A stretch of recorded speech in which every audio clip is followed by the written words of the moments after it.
Hi, we're going to talk about a very important topic today that is difficult for students, even adults, to understand, and that's how to verify the licensing on your images.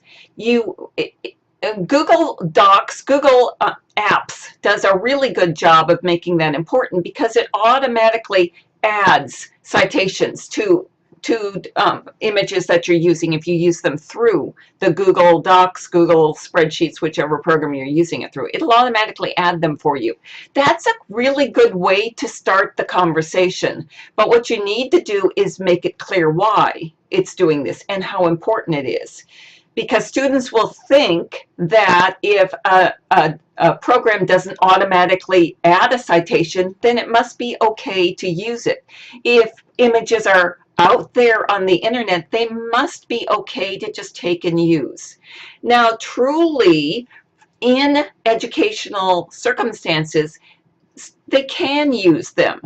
They have a legal right for educational purposes. We're going to get into that in very quickly. We're going to get into that in just a couple slides, so I'll save that for the moment. So, well, we're going to get into it right now. I forgot, I put it right up at the top. Okay, this is a paraphrase of the law. And this, when I start talking about digital citizenship and the legalities of online images, which takes me a whole class to go through, just the legalities. The rest takes lots more classes, but this one takes me a whole class because it is so foreign to students, the idea that they can't go and use it. But so here's a paraphrase of the law, not meant for legal use, just to explain it. So since 1978, works of art created in the U.S., this is only U.S. law, is automatically protected by copyright once they're fixed in a tangible medium. So so discuss with students, what is a tangible medium? It's certainly the internet. What other tangible mediums are there? But a single copy may be used for scholarly research, even if that's a second grade report, or in teaching or preparation to teach a class. So I'm allowed to use images to teach my classes. One copy, I can't use them and then publish it. A student can't make a card in class and then give it to his dad, who then takes it to work and shares it with everyone. Now we're well past a single copy and we're well past educational uses. But for students using images for school purposes, they may do that. They may take any images they want. The problem with that and relying on that is that students might not learn the right way to use them. So you have to attach to this legal use the right way to do it when they're not in school, because we're not preparing students to be in school their entire life. We're preparing them for life. Okay, so you can use an example of an image, make one, or borrow one from a student who's a photographer in class or a poet, and use that. If they want to use this image, then they have to give credit to the person. That's not always enough, though. You might have to give credit, you might have to link back. They might not even allow that. They might want you to purchase it. But definitely, if it's not for educational use, you want to buy it.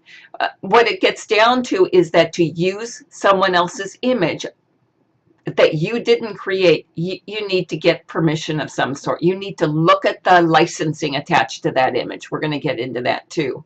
So types of permissions: fair use, and this is our fair use: teaching, research, reporting. You don't need to get permission. There's a great YouTube video you can watch, a fair use tale, and show it to your students. It's completely appropriate for them, just to give you more detail on this particular fair use idea. Okay, licensing. If a lot of people license their materials through Creative Commons, it's a website you go to, and it offers a variety of licenses. It could be from use for any purpose, anything you want, to you may not use for any purpose, anything you want. And you attach that to your work so that people can see that. For example, on my professional blog, I put a lot of my original thoughts and my original drawings and posters on there. I've got this one here, and you're welcome to use any of these that you want. Free posters. You're welcome to grab any that come up.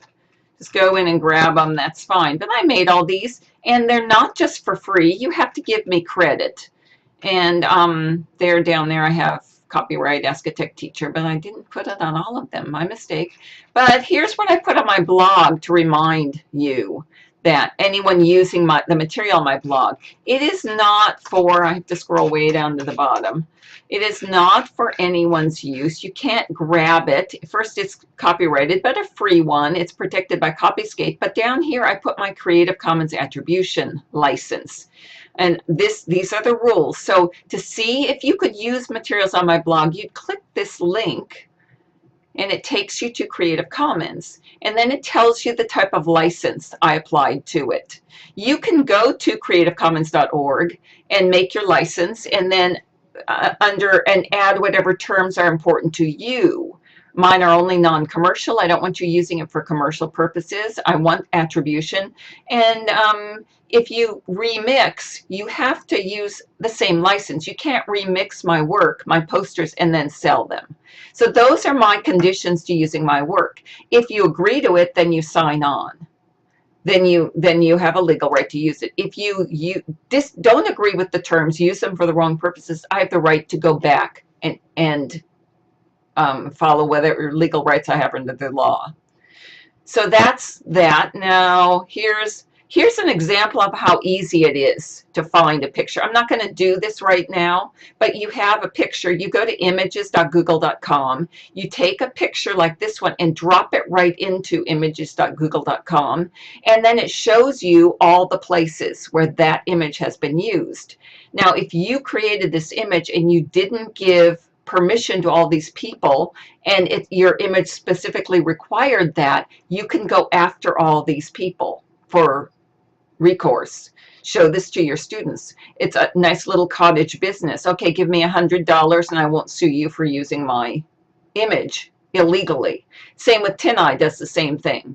And I've done this with students in class. They're just stunned. I always have a couple students who are precocious and have photography websites or poetry they put online or stories, and I drag the images into one of these and show them how many times it comes up that someone else has used that gorgeous image that they put work and effort into using, and is just using them. They're always stunned. And even fourth grade, they're disappointed someone's using it without permission. On the one hand, they're excited someone used it, but on the other hand, they stole it. So we go through that and discuss these topics with students while you're in here. How would you feel if someone stole your picture? What if a thief made ugly comments about it? Provides rights to use the images for purposes such as education. We already talked about that. And what if the student in the future, they're fourth grade now, or fifth grade, or whatever grade they are, eighth grade even, but what if they want to be a profession that is a creative, artistic profession?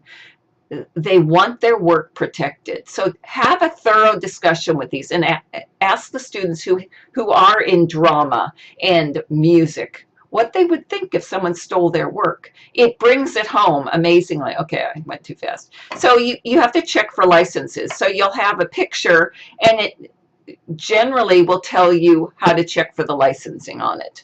So you'll go there, and in this little dog's case, this is the one that came up. There's no copyright. It's public domain. No requirements at all for using this picture. It's actually not a real dog. They adapted it from a real dog picture, and it's graphically, artistically changed. So, but then we have this one on Flickr, and this is very common with Flickr.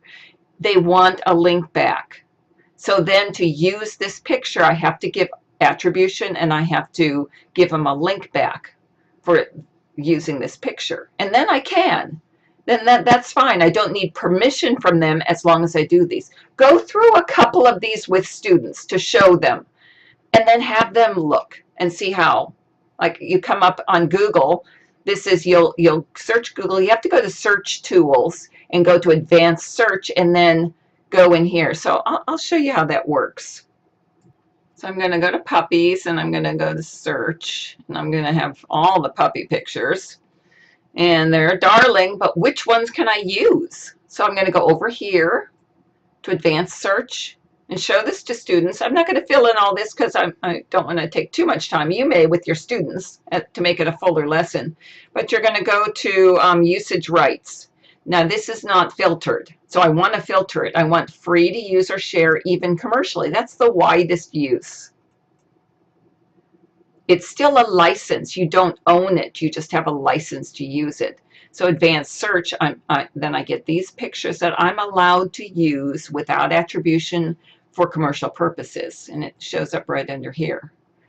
Non-commercial, maybe I want, and for academics, it could be any of these. Not filtered is fine. But if you're thinking of putting images up on a website, then the website sells a product, you need commercial use. So these are all the pictures that show up, as opposed to if I just do not filtered.